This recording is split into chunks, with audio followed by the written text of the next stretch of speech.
matin. Place à la culture, le livre du jour. Nicolas Caro, ce matin, vous nous parlez d'un ouvrage alors particulièrement court, mais aussi particulièrement intense. Ça s'appelle « Ils vont tuer vos fils » aux éditions de l'Observatoire, signé Guillaume Périlou, dont c'est le premier roman. Court, oui, 150 pages, mais en plus, ça va à toute allure. En fait, bon, j'invente rien parce qu'on l'a beaucoup dit à propos de ce livre pendant la rentrée littéraire, mais ça ressemble au rythme et au style des films de Xavier Dolan. Vous savez, virevoltant et tragique en même temps, une sorte de mélancolie énergique et souriante. C'est très étrange. Alors que raconte ce livre ? C'est l'histoire de Guillaume, 15 ans. Guillaume ou Raffaella, ça dépend des jours. C'est son alter ego féminin. Il se déguise, il danse. Il a choisi ce nom à cause d'une chanteuse italienne, Raffaella Cara, un peu vulgaire et ridicule. C'est lui qui le dit. Il n'est pas très bien dans ses baskets, le Guillaume, ou dans ses talons aiguilles en fonction des moments. Il a vécu un trauma quand il était gamin et ça l'a un peu vrillé. Il vit avec sa mère qui touche le fond, qui a baissé les bras en fait. Et bon, je vous le dis, il saoule, Guillaume. Au début, il énerve.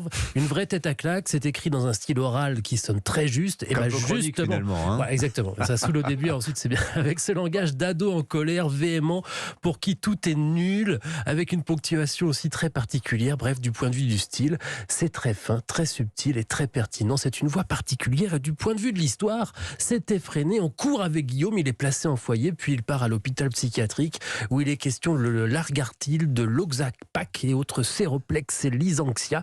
C'est des médicaments, oui, où il subit des électrochocs. Ah, mais comme dans Vol au-dessus d'un nid de coucou, là. Bah exactement, on y pense fatalement, surtout parce que c'est la même folie qui s'en dégage et le même espoir aussi, parce que Guillaume rencontre un autre ado là-bas et ça se transforme en une histoire d'amour et de liberté.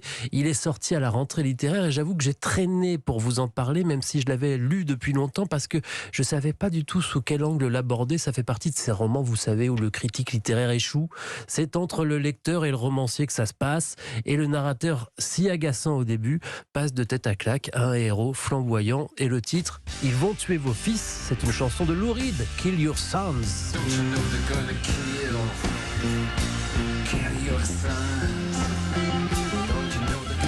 Ils vont tuer vos fils. Non, mais elle est pas mal. Ils vont tuer vos fils, donc, signé Guillaume. Ah, je crois qu'on dit Périlou. Périlou, vous dites Périlou avec un H entre le L et le OU.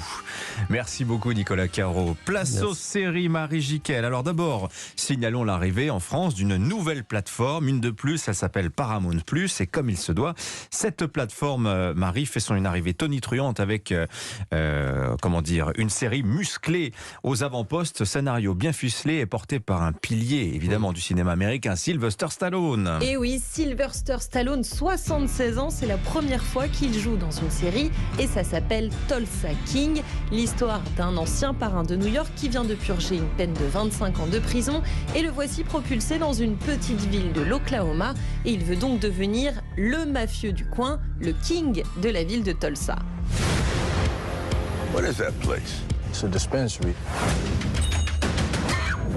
Oh my God, is he dead? No, he's taking a break. This is how it's going to work. I'll protect you from the gangs. What gangs? And the law.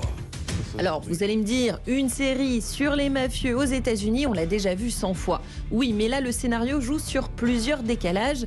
Décalage déjà avec une époque. Dwight, c'est donc Sylvester Stallone, il découvre après 25 ans de prison que les temps ont changé, qu'il faut commander un taxi avec son smartphone via une application ou que le cannabis est légalisé dans certains États, mais décalage aussi entre les magouilles de New York et les magouilles dans cette petite ville chez les cow-boys. Sylvester Stallone tout déphasé, pas mal d'autodérision, mais attention, son personnage reste un mafieux violent et sans scrupules. Et puis, côté réalisation, c'est assez royal, on retrouve Terence Winter derrière certains épisodes des Rois des mafieux, Les Sopranos, et Taylor Sheridan qui avait créé cette série western avec Kevin Costner, Yellowstone. Voilà, Tulsa King, donc à découvrir sur Paramount+, la nouvelle plateforme qui arrive en France, d'ailleurs qui va intégrer, avec Sylvester Stallone, ça toujours. peut être que bien. Ça intègre le bouquet Canal+ d'ici très peu de temps. Tiens, d'ailleurs, pour la saison 2 de Tulsa King, pas sûr que Stallone rempile. Il a trouvé que le tournage sur les séries, c'était beaucoup trop intense